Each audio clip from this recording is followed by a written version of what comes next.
बिस्मिल्लाहिर्रहमानिर्रहीम सल्लल्लाहु अला मुहम्मद सल्लल्लाहु अलैहि वसल्लम। अल्हम्दुलिल्लाह, क़ुरान और हदीस के मुताबिक 15 असबाक हमने अपने दोस्तों को, अपनी बहनों को बयान किए हैं अब तक। आज 16वां सबक आयतुल कुर्सी का एक बहुत मुख्तसर जामे अमल जो हदीस के मुताबिक भी है और आयतुल कुर्सी एक पावर भी है, कुरान की सरदार आयत भी है। आज ये अमल बताने जा रहा हूँ। आप यकीन जानें, एक साल में इसकी बरकतें आप देखिएगा। आपका टाइम भी ज़्यादा नहीं वेस्ट होगा, ज़्यादा ज़ाया नहीं होगा आपका टाइम। हर नमाज के बाद, ख़ासकर ज़ुहर, असर, मगरिब में आपने 7-7 मरतबा पढ़ना है। फजर में और इशा में इसको 10 मरतबा पढ़ना है आयतुल कुर्सी को। ये कुल दिन में 41 मरतबा आयतुल कुर्सी हो गई। जब एक साल आप इसको पढ़ेंगे तो ये 14,600 मरतबा हो जाएगी और ये चंद सालों में आपकी 1.25 लाख से भी ऊपर हो जाएगी।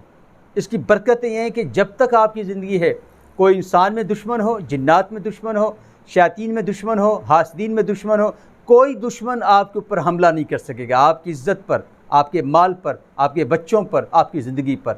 और अल्लाह के हबीब सल्लल्लाहु अलैहि वसल्लम शाह फरमाया, आयतुल कुर्सी पढ़ने वाला हर वक्त अल्लाह की हिफाजत में रहता है। आयतुल कुर्सी पढ़ने वाले एक मरतबा पढ़ने पर फरमाया जन्नत में जाने से मौत रोके हुए हैं। जितने मेरे बहन भाई शागिर्द हैं सबको मेरी तरफ से इजाज़त है। फिर दोबारा सुन लें कि 3 नमाज़ें ज़ुहर, असर, मगरिब में 7 मरतबा, फ़जर और इशा में 10 मरतबा, तो दिन में इसको 41 मरतबा ऐसे पढ़ना है जैसे मैंने बताया है। एक साल, सिर्फ़ एक साल अपनी ज़िंदगी को आप तब्दील होते हुए महसूस करेंगे। अल्लाह पाक अमल की तौफ़ीक़ अता फ़रमाए। अल्हम्दुलिल्लाहि रब्बिल आलमीन।